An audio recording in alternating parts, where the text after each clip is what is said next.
Alright y'all, we have a major problem on our hands. So this Glorious has been a staple in my videos for the good part of a year. And somebody literally in my last video said that villains is spelled wrong. I just don't know what to do. My whole identity is being questioned at this point. Hello all of my otaku friends, my name is Profitaku and welcome back to my channel for my December 2022 manga reading log. We finished a major series this month, we started several series, and we also dropped some stuff that I just really didn't like. Stay tuned.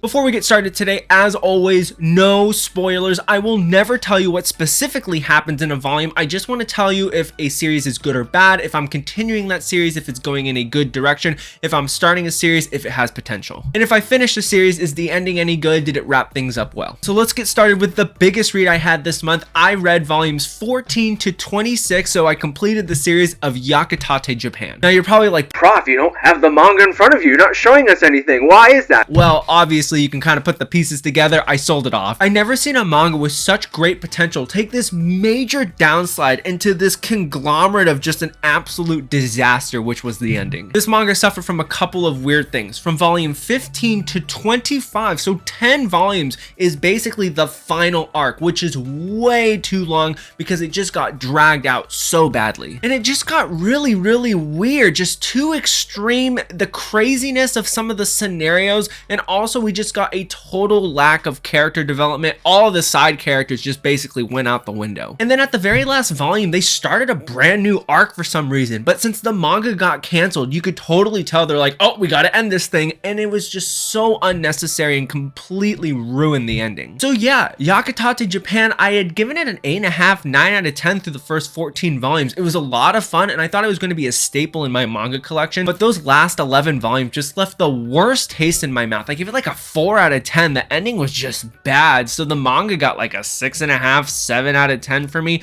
Sorely disappointed. I'm sad to see it go, but nothing I'm ever gonna read again. Another big read that I had this month, which was highly anticipated in my TBR, was volumes 1 to 8 of Twin Speaka, a sci-fi coming of age story following a group of children going through astronaut school. After the major success of reading Space Brothers and absolutely loving that astronaut coming of age story, I knew I was gonna love Twin Speaka. However, when I started reading it, I could definitely see the flaws, and it was really kind of overhyped in my opinion. Now, obviously this manga can turn around. There's still another 8 volumes that I need to read in January, so I will finish this up. But what I will say about Twin Speaka is that I wish that it would dive more into the science-y aspect of it. I want to see them go through more of the trials and tribulations of astronaut school and the different scenarios and tests that they have to do. And it is in here, don't get me wrong, but it just isn't shelled out enough. But I think my perception of this manga is skewed because I want it to be something, but it's actually not going to be that way. It's supposed to be something else. This is really a character study following our 5 main characters as they grow up. They all have different personalities, different aspirations, different goals,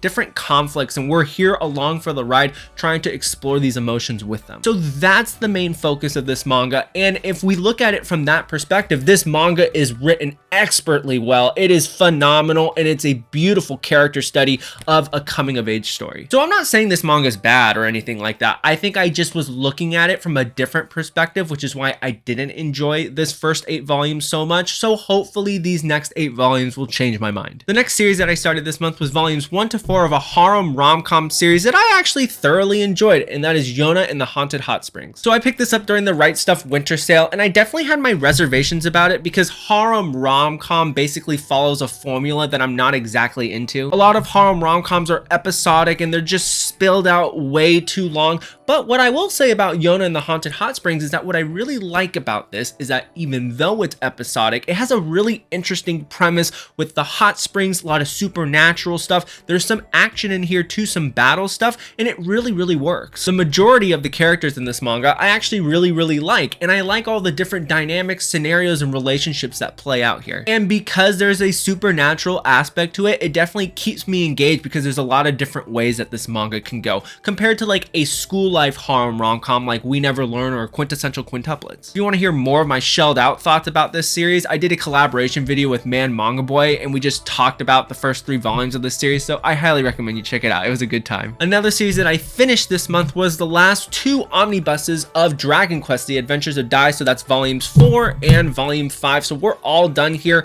We haven't heard from Viz Media if we're actually going to get the rest of this series. This just encapsulates the first arc of Dragon Quest. This series runs for 37 volumes and we just got the first 7. The ending of this arc was wrapped up pretty well and all the character developments were all finished up very nicely. I really enjoyed the battle sequences in the last part of this arc. They're very well drawn, and Akira Toriyama's very unique character design really create this very fun, unique world. Is this something I would reread? No, not necessarily. It was a fun read. It's a good read, a solid 7.5 out of 10.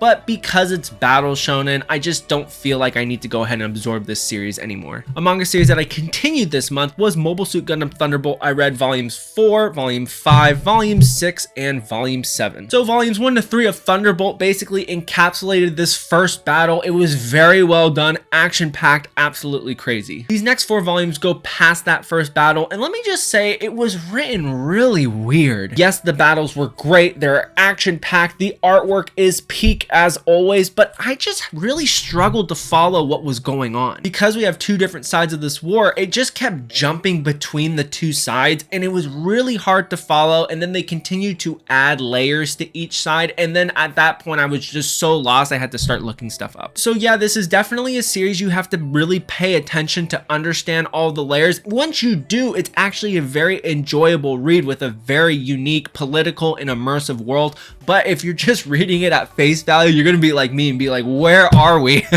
All right, this next section are all the physical single volumes that I read. First up is Daughter of the Emperor Volume 2, a manhwa from Yen Press. I obviously don't have it here because I sold it off, and the reason why I sold it off is because all of the issues I had with Volume 1 continued in Volume 2. We have a woman in her 20s who is reincarnated as a baby in this fantasy world, and that's all fine and dandy, but the issue is that she acts like a baby, but she has the mind of a mid-20s person, but then the way that she acts in this fantasy world is like she's a baby and like she has no powers at all. And that just continued throughout the second volume, and I just wasn't down for it, so I decided to drop it. Moving on to a one-shot I read that I did sell off was Sky Grazer by the mangaka who did Heavenly Delusion. This is a sci-fi mystery thriller series with robots and this really creepy apartment and how all these puzzle pieces connect together. And basically you've got all these different chapters with seemingly random stories, but then they're all connected together at the end, but it just didn't work and it came off as really weird. I really didn't care how the story was ending,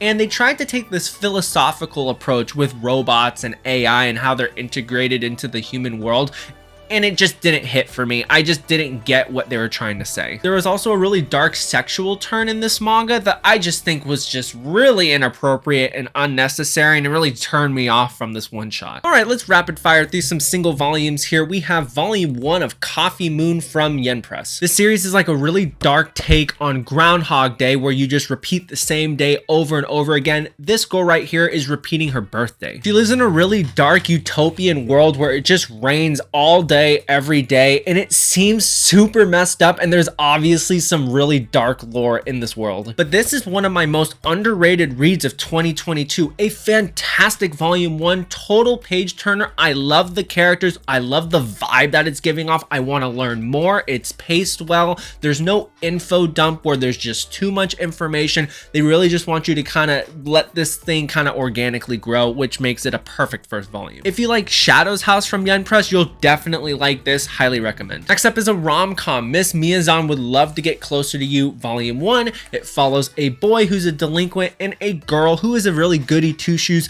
They sit close to each other in class and they just want to get to know each other more. Episodic 4-volume manga, super simple premise, very cute characters, cute artwork, and the episodes are done very well. You're definitely connected with these characters. They have very fun personalities and the way they play off each other is just super innocent. If you want a wholesome rom rom-com. Highly recommend. I actually really enjoyed this one. Another rom-com here, we have The Girl I Like Forgot Her Glasses Volume 1. This basically follows a girl who forgets her glasses at school, and this boy's just trying to help her with everyday things, but obviously he's attracted to her too. The characters were cute enough. It definitely wasn't as good as the previous series I just mentioned. I can definitely see how the episodes of her forgetting her glasses is going to get old really fast. I'm going to give it another volume or two, and if it continues to go in this trajectory and I don't see any sort of progression, I think I might just go ahead and drop it. Here we go with a new volume 1 from Blaze Publications. It's a battle shonen manga called Blitz, and it follows a boy who wants to get into the chess club so that he can get with a girl. I wanted this to be good because I love chess, but there's just so many problems with this first volume that just really turned me off from the series. The main character's ambitions are just so shallow and dumb. I just don't understand why he would even want to get into chess in the first place just to get with this girl, and then all of the hard work that he's trying to do this, it just doesn't make any sense, and I just didn't care. The actual chess aspect is very well done in this manga, but the problem is it's only like half a chapter.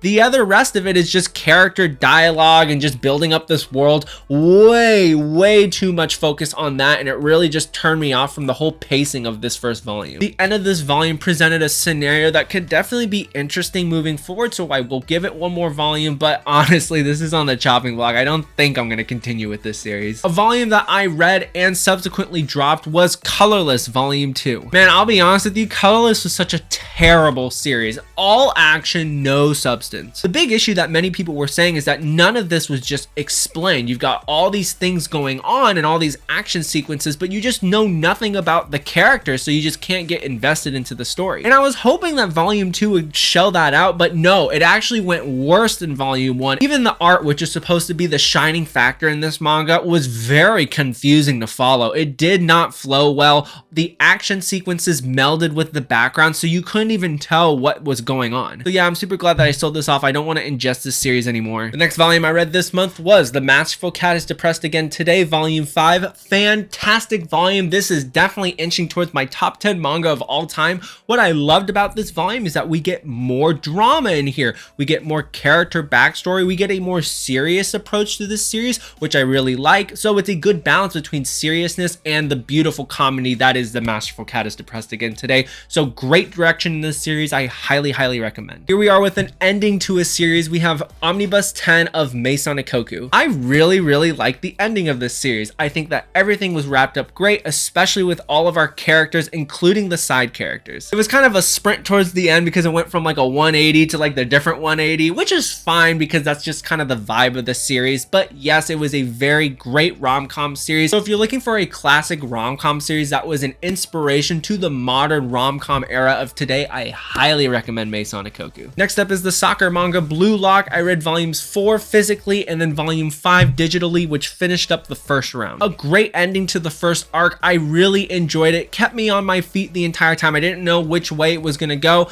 and with all of our different characters and all their different interactions, it really worked well. And then the setup into the second round was really cool. I definitely want to read more. I cannot wait to see where this series goes. Next up is Tokyo Revengers Omnibus 3, so that encompasses volumes 5 and 6. Love the direction of this new arc. I love that we get more backstory. I like the introduction of new characters. I think they bring a lot to this story and help make our main cast even more likable. I hate that this omnibus ended on a cliffhanger, but it was super fun. I continue to enjoy this series like most other people. Next up is the quintessential slice of life manga. We have Skip and Loafer volume 6, and this was another fantastic volume. We get a nice mini arc at the beginning with one of our side characters, and for a lot of people that could throw you off. Like, I don't really care about this side character, but what makes this manga great is that the cast of characters, specifically our main cast, are just so likable that you do really care about what happens to them. But this continues to be a lighthearted, phenomenal, wholesome read with a fantastic main character, very interesting episodes, and I will continue to read this manga. Next up is Rainbow Days Volume 1. I really enjoyed this. If you want to hear my full thoughts on it, I did a first impressions review on the channel. I'll leave a little card in the upper right hand corner. Next up here is a really weird read. We have Phantom of the Idol Volume 3, and I just don't know why I keep reading this, but I really enjoy it. So we actually learn in this volume that this series was supposed to end at 2 volumes, and because of the popularity, it's continued on to a 6-volume series. So this is a brand new arc. I like the new arc. I like the direction. I like the turmoil that's being presented here, and we get more of the backstory of our ghost girl, which is really, really cool. We're getting more layers with our characters, which is what I think this series needs to continue on the momentum that it's getting. However, there is a lot of great idol stuff going on in here as well. I continue to enjoy that aspect and learning more about the idol world. Here we are with the long-running rom-com series that everybody loves, Kaguya-Sama Love is War Volume 24. This volume is basically a setup volume, very episodic, to the final arc, which starts at the 3/4 of the way through this volume. So yeah, we're in the final sprint. I can't wait to see how this ends. It's definitely more of a darker turn, obviously, because it's the final arc. But with that being said, it continues to have the Kaguya-Sama charm, great characters, very funny interactions. It's just great. This last section here are all the digital manga that I read. I had a lot of stuff on my iPad from the Humble Bundle and also a series that I've been keeping up to date with, so I thought I'd present that to you here in this section. First up here, I read volume 42 of Space Brothers, a phenomenal end to a phenomenal arc. Space Brothers continues to ascend in trajectory, just gets better and better with every turn. We're in the final arc now, and once this is over, I think the series is done. I like that there's drama in here and we don't know what's gonna happen, but it is very satisfying nonetheless. It leaves you as a reader just like, oh, yes. The next series that I read digitally is the first 5 volumes of Shikamori's Not Just a Cutie. This manga is an episodic manga that follows a girl who's really kind of a badass, and then you have this boy who's more feminine in nature, but he's super unlucky, so this girl is like the protector over him in his everyday life. I really, really like the vibe that was going on here between our two MCs. It's a very wholesome relationship, and I like this dynamic that the girl is kind of the aggressor, kind of the main person in this relationship, and then this boy is very feminine. He's like, oh, just love me. So I really like this manga because the power dynamic is shifted, and I think that's the appeal of this manga series to many other people as well. There's not necessarily an overarching plot line here, but there is a good, strong cast of characters. I like the side characters. I think they're super fun. I want to know more about them, and I think that they do a lot of great things for the main character relationship. So yeah, super cute, super wholesome, highly recommend. Now, a rom-com series that I did read that I absolutely hated and I dropped was A Couple of Cuckoos. So everybody was talking about this anime, and I was like, oh, well, I'll go ahead and read the manga, and I absolutely hated the first volume. So it basically follows this girl and the boy who get switched at birth, and then their families want to meet back up together and meet their real children. Of course, our two main characters don't know that they're part of this scenario, so then they meet up unexpectedly before getting the hijinks and then pretend to be in a relationship with each other. And then I'm sure there's something else that happened in this volume, but I just don't care, and I don't even remember, because honestly, the main character girl is just insufferably bad. She's like this social media girl that's just like super bratty and annoying, and I just couldn't stand her vibe at all. So yeah, don't read it. You're not gonna like it. And last up here, I read the first 3 volumes of a music manga, Ya Boy Kongming. This was a super highly acclaimed anime on the High Dive streaming platform, so I was like, oh, let me give the manga a shot, because even though it is a music manga, I do like to read the source material. And it basically follows this Chinese general who dies, and then he gets reincarnated into modern Japan. Then he meets up with this girl who's an aspiring musician, then he uses his 3 kingdoms knowledge to help her rise through the ranks of the music industry. It's a solid manga. It's not anything to write home about in my personal opinion. I mean, the characters are great. The 3 kingdoms aspect is interesting enough, but I just don't really like 3 kingdoms manga, like the history and everything behind it. Sometimes it can get a little bit heavy-handed, so yeah, it just wasn't really my cup of tea. I don't think I'm going to keep going with this series because I'm not really a 3 kingdoms fan, and the comedy was good. It made me chuckle, but it didn't make me laugh, and I didn't like super connect with it. This might be one where the anime actually hits a little bit better than the manga, so you might want to check that one out first. And that is it for my manga reading log for December. I cannot wait to see what the new year brings for the reading. I read 670 volumes in 2022, a fantastic year overall, and I can't wait to see if I can beat that number in 2023. As always, if you enjoy my videos, please hit that like button, tap the subscribe button, hit that notification bell so that you know when more of my videos come out, and I will see you in the next one. Take care now. Bye-bye.